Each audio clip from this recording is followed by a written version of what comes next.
Kane steadied his horse with a squeeze of both knees, keeping her dancing legs in check and protecting the dusty mounds below from wayward hooves. The 4 lines of raised dirt sheltered the still warm bodies of his dead friends. The new mount had a sure spirit, along with an insatiable lust for speed, but she would have to wait a few moments longer before indulging in the open road. Black spots peppering her stark white hide made the beast the most beautiful he had ever owned, but also the least likely to go unnoticed. She would have to be sold as soon as possible. For now, the piebald, richly rewarded to him by the frontier town for his valor and sacrifice, would carry him as far from its gates as possible. The miles she would gift him, he hoped, would provide a buffer against the overwhelming shame that was eating away at his conscience. He intended to quickly put distance between himself and his loss after one last goodbye and a final apology. Unable to curb the enthusiasm of his new filly any longer, Kane checked his saddlebags were secure, took a swig from his old rawhide canteen, and silently tipped the rim of his hat to his men for the last time. Reining her around to face the open prairie, it took only the slightest touch of his spurs to send the coiled spring that was his steed bolting into the unknown, billowing up a cloud of dust that fell away in the wind of her speed. Neither of them looked back. By the time he pulled her into a more controlled gait, there was nothing on the horizon but dry grasses, scattered boulders, and the simmering of the noonday heat. The horse was glistening all over under a sheen of sweat, a product of the harsh sun and their mutual need to put Tylem's Bend far behind them. For the horse, it seemed a desperation to venture out into the world beyond the only stable she had ever known. For Kane, it was simply a desire to shed all reminders of his guilt. He slowed her further into a walk. He would need to teach the animal some control. A stricter hand would be required to offset the initial freedom he had afforded her, confusing for the animal, but necessary under the circumstances. Venture, perhaps that would be a fitting name for you, he muttered so that only the 2 of them could hear. Pointless, given their seclusion in the open, flat country. He could see at a glance how alone they truly were. It was idyllic when compared to the stifling attention he had endured from the grateful townsfolk. Glimpsing the shine of a small water body ahead, Kane adjusted their course and made a beeline for the trickle of a stream that meandered over the rocks. It was a long journey to anywhere but here, and they would need water above all else to survive the trip. I suppose you care little for who rides you, only that they do it well, Kane mused, his face shedding droplets onto his loose shirt after a refreshing splash in the clean brook. Bandit, sheriff, or dunce, I imagine it means little as long as you get to run. Venture raised her head from where she'd been lapping greedily downstream and snorted, almost in response. In case it should interest you, you're Carrie a coward, a no-good, yellow-bellied loser who is like to get you killed, but do not fret, darling, I'll see you taken on by someone more deserving of your spirit. Next town over is a trading post. I'll do right by you, get myself a dun beast in body and mind instead, a more fitting match. Kane rifled through the heavy saddlebags, pulling out some jerky and a loaf of bread. He offered up a palm full of oats to the horse before perching on a rock and filling his own belly. Even the meal of simple rations was tinged with regret. He had not deserved the hospitality, but could not have turned down the gifts, not without being forced to either leave on foot or remain at the cursed settlement indefinitely. He had judged it better to accept what was not due him than remain where he was and perpetuate the facade. There weren't supposed to be so many, he began his confession. We wouldn't have taken the job on otherwise. Heroism is only worthwhile if you're sure of survival. Damn bandit gang had been harassing Tylem's Bend for nigh on a year. They must have frightened you plenty, hey girl? Well, they won't be bothering them folks any longer. My boys' lives bought them some peace." He shook his head and threw the burnt crust of his loaf into the stream, where even the water couldn't soften its bake. Standing, he pulled out a brush and began working down his temporary companion. He didn't want to lose any coin due to a messy coat. When I saw just how outnumbered we were, I knew we were lost. Couldn't control my fear. Turns out I'm a coward, like I said. Always engineered it before, like as we would win without issue. This time I got it wrong. Hid myself amongst some barrels aside the tavern, listened to the war raging all around. The lads, they did me proud, fought to the last man, left only 2 of the brigands standing. Makes a man wonder if I'd been at their side, how it would have gone different. He let out a long sigh and paused his work, leaning against the warm, rising belly of the horse. To his surprise, she turned her head and nuzzled at him affectionately. He scratched her nose and smoothed her chin. She was a gentle thing, despite her hunger for adventure. A sign of her youth, he supposed, willing to let him rest against her without losing patience. Life would harden into her some irritability soon enough, especially on the lawless fringes where they traveled. I only emerged from my hiding place when the strikes of gunfire had fallen silent. Like a mouse from its hole, I crawled out unseen, meeting the backs of the last 2 brutes who had finally overrun my men. I shot 'em both before they even knew I was there. Blam. Blam. Right in the spine. Only then did doors and shutters start cracking open. The people of your frontier home were met with the view of a lone gunman standing amongst an army of the dead. The story of a tragic hero materialized in their collective minds as I watched their eyes light up. Better to be a crooked false savior than honorable and yellow, I figured, and so I assumed the role.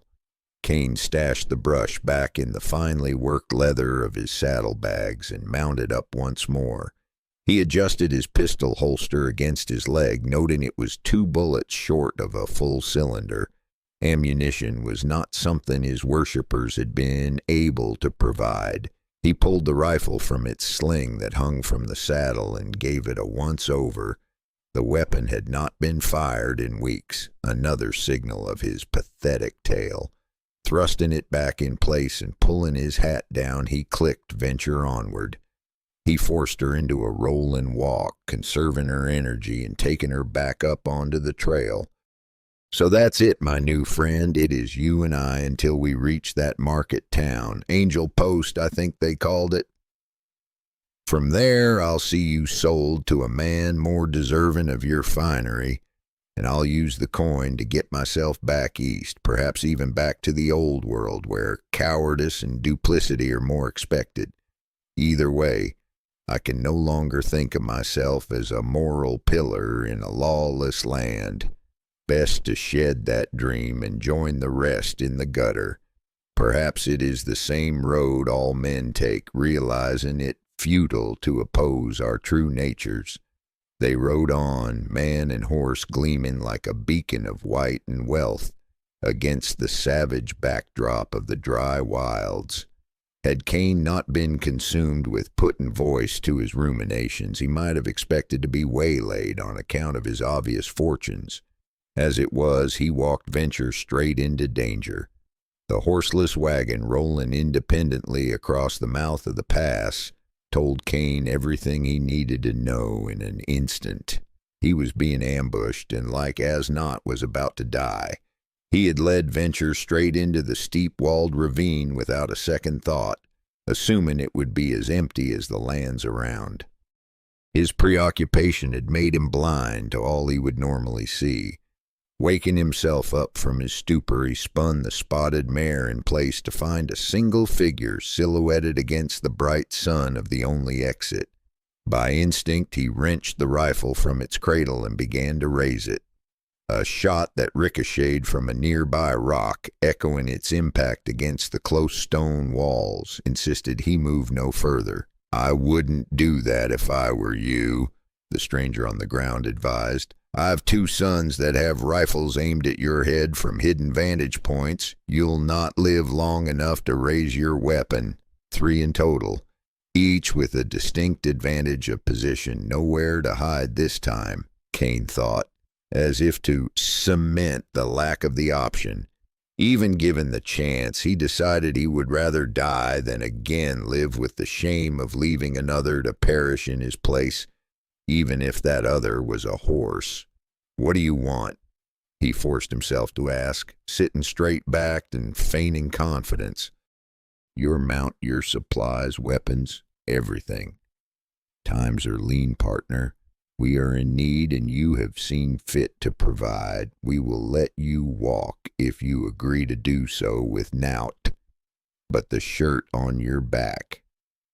If he thought he would survive without them, Kane would gladly have given up the supplies. He didn't even have any real attachment to his pistol. Venture, though, in their short time together, he had grown quite fond of the filly. Her lack of judgment and bent ear had been a salve. The thought that her worth in coin was his ticket east did not even factor into the decision. It was pure sentimentality that forged his resolve. In truth, he dreaded what these men might do to her. It was not beyond the hungry to eat a healthy horse, and that was likely the better treatment than how they would burden her in life.